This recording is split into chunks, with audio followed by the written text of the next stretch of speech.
Caída del Imperio Romano de Oriente, que se produce en el siglo XV, más junto, diríamos, con la llamada conquista de los territorios americanos. Ellos pensaban que habían llegado a la India, los viajes de Colón, y como va a decir un intelectual peruano, que es Aníbal Quijano, no solo Europa conquista América, sino que Europa se consolida como Europa en este periodo ligado a lo que es esta nueva época que se le ha llamado Edad Moderna.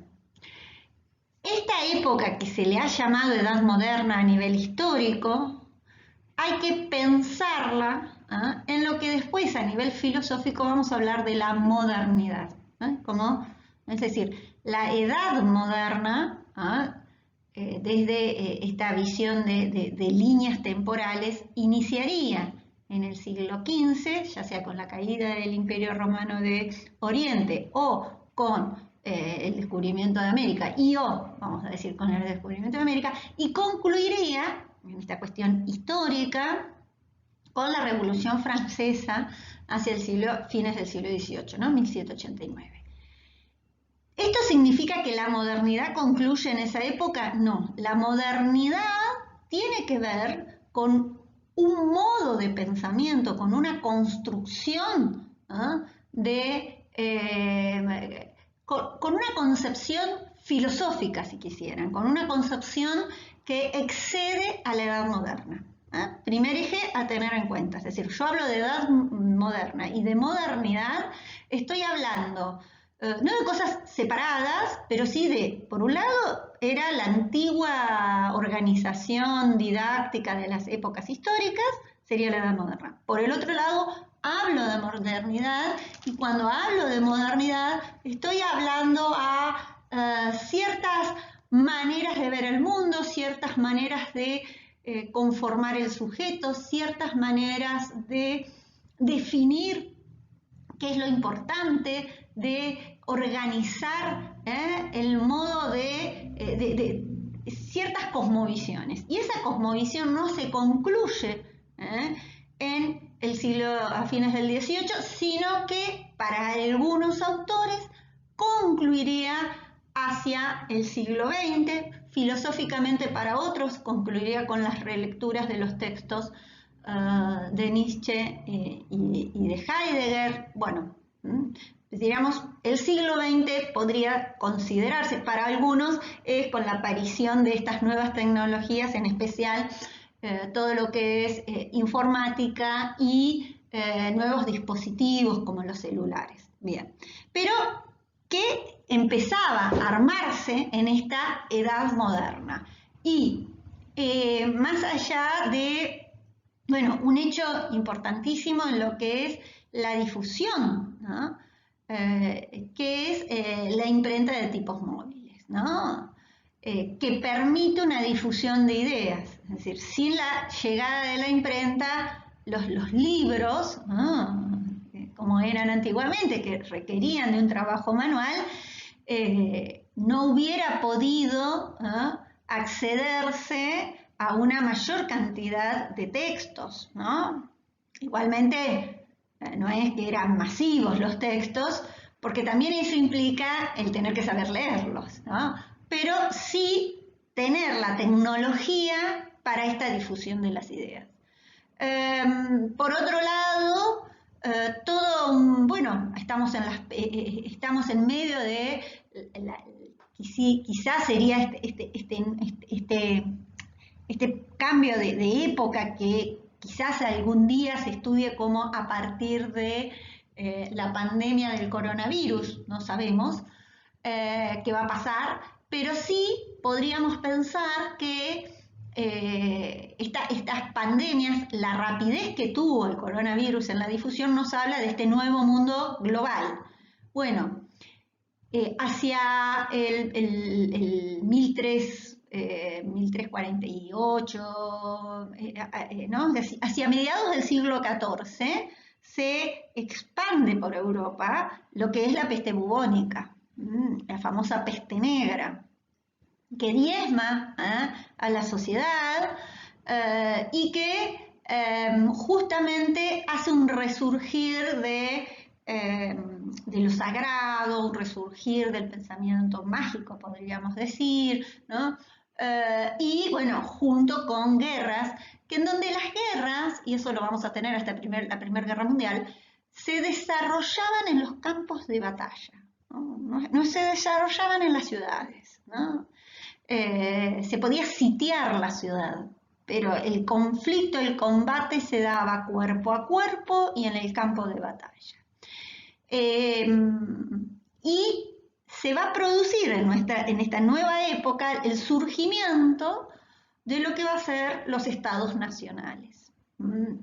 A partir de una unificación del poder y un monopolio de la fuerza física por parte del Estado-nación. Estados nacionales europeos que eran monárquicos, ¿no? Pero que sí tenían una capital, tenían un idioma común y tenían una construcción de una gramática, una definición de fronteras, ¿no? Todas estas características que tienen los estados nacionales empiezan a surgir, a desarrollarse, a consolidarse en esta edad moderna, ¿no? Hacia, podríamos decir, contemporáneo a lo que es el Renacimiento, ¿no? También el Renacimiento y esta época es el surgimiento de un modo nuevo de acumulación que es el capitalismo. Claro que si pensamos que tenemos algo que ver con el capitalismo del siglo XV, nos cuesta, ¿no? Pero bueno, ya aparece otro modo de acumulación que se va a ir complejizando, pero que es el modo de acumulación a partir del capital, en donde surgen estos burgueses como clase adinerada, en especial, porque pueden andar prestando plata, ya no solamente, ¿no? Era el capital de la posesión de la tierra y de ese mundo rural, sino este mundo urbano y este mundo que diríamos ligado a lo comercial, a una burguesía comercial, ¿no? Que se va a ir complejizando.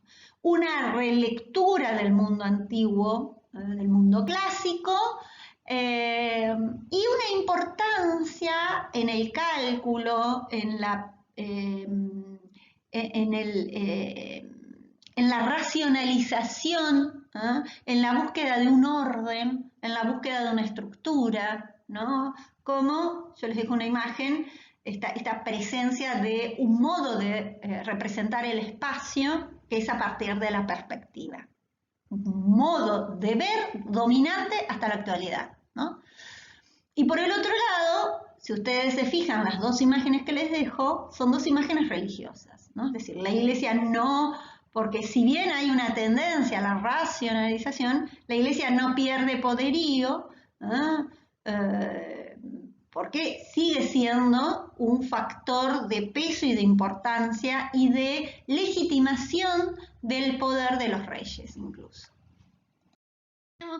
Para pensar la modernidad tenemos que recurrir a uno de los filósofos más bisagra, que es René Descartes, ¿no? Es a partir de Descartes que se considera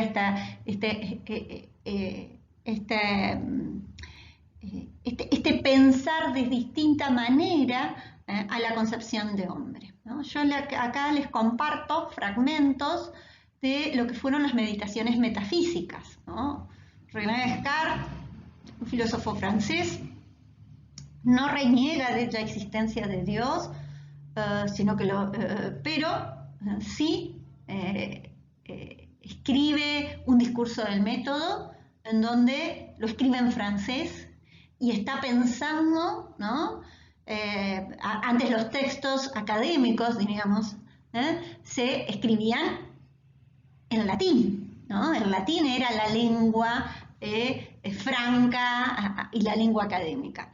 Con la escritura en francés es la escritura del idioma nacional y la escritura de escribir de pensar ya no solo la academia, podríamos decir, ¿no? Y por el otro lado, marcar una bisagra en esto de, bueno, voy a dudar como método de aquello que, voy a descartar aquello que me presente duda. Entonces voy a buscar construir mi nuevo espacio de conocimiento a partir de la primer verdad, el primer cimiento que tiene que ser indubitable, ¿no? Entonces, aquí les dejo fragmentos en donde dice, bueno, he advertido hace ya algún tiempo, ¿no?, que había admitido como verdaderas muchas opiniones falsas y que lo edificado después sobre cimientos tan poco sólidos tenía que ser por fuerza muy dudoso e incierto, ¿no? De suerte que me era preciso emprender seriamente una vez en la vida la tarea de deshacerme de todas las opiniones a las que hasta entonces había dado crédito y empezar todo de nuevo, desde los fundamentos, si quería establecer algo firme y constante en la ciencia, ¿no? Le está diciendo cómo voy a construir mi conocimiento. Por eso se dice que es una duda metódica, es decir, el método de él es dudar de aquello que me dé una mínima sospecha. Entonces yo lo descarto como premisa de mi conocimiento. A partir de este primer escalón de la duda, que lo lleva a dudar y a descartar los sentidos como camino para conocer. Los sentidos me engañan en tanto yo veo algo que se aproxima, si lo veo de lejos tiene un tamaño, si se me aproxima cambia el tamaño, entonces no puedo utilizar los sentidos para conocer porque los sentidos me hacen ver algo que es por un momento y que deja de ser por otro. Entonces eso no va a ser siempre eternamente verdadero, sino que va cambiando. Entonces, los sentidos como camino de conocimiento, como manera de conocer, como método para conocer, como estrategia para conocer, no me estarían sirviendo, ¿no? Por el otro lado, esta idea de el famoso genio maligno, en donde él plantea, dice, bueno, puede existir un genio maligno que me haga creer que yo, cuando estoy pensando que 2 más 2 es 4, en realidad esté siendo engañado. Entonces, a partir de ahí, yo crea que 2 más 2 es 4 siempre va a ser así y nunca voy a dudar de ello, pero si esa verdad se pone en duda, ¿por qué? Porque puede existir un genio maligno. Entonces ahí empieza él, dice, si yo estoy persuadido de algo, pienso algo, es porque yo soy. Pero entonces no cabe duda, es que si me engaña, es que yo soy. Y engáñeme cuanto quiera, nunca podrá ser que yo no sea nada, mientras yo esté pensando que soy algo, ¿no? Dice, por más engaño, ¿no?, por más realidad paralela que me haga creer que es verdadera este genio maligno, en realidad, para ser engañado tengo que ser. Entonces ahí llego al primer eslabón, a mi cimiento de verdad. ¿Cuál es la primer? Dice, de manera que tras pensarlo bien y examinarlo todo cuidadosamente, esto ya está en la segunda meditación, resulta que es preciso concluir y dar como cosa cierta que esta proposición, yo soy, yo existo, es necesariamente verdadera. ¿Cuántas veces la pronunció o la concibió en mi espíritu? Llega al primer principio, que es yo soy, yo existo. Ser y existir en el mismo lugar y no como en el común, se escucha que dice, pienso, luego existo. Bueno, no es que plantea que primero se piensa y después se existe, sino que en tanto estoy pensando, estoy existiendo. Por lo tanto, es lo que se ha denominado racionalismo, ¿no? Es decir, solamente a partir de la razón puedo construir conocimiento. ¿Y qué soy? Soy una cosa que piensa, soy un ser racional, ¿no? Fíjense que a veces cuando se quiere definir al hombre se lo define como ser racional. Bueno, todo esto cambia, ya no es una criatura, y criatura viene de creación, el hombre ya no es algo creado por Dios, sino que es un ser racional. Es otra manera de pensar el hombre. Esto, este quiebre que se empieza a dar, es lo que hablamos de una nueva época, de una época de la modernidad. Por ello la importancia de René Descartes en el pensamiento de la modernidad.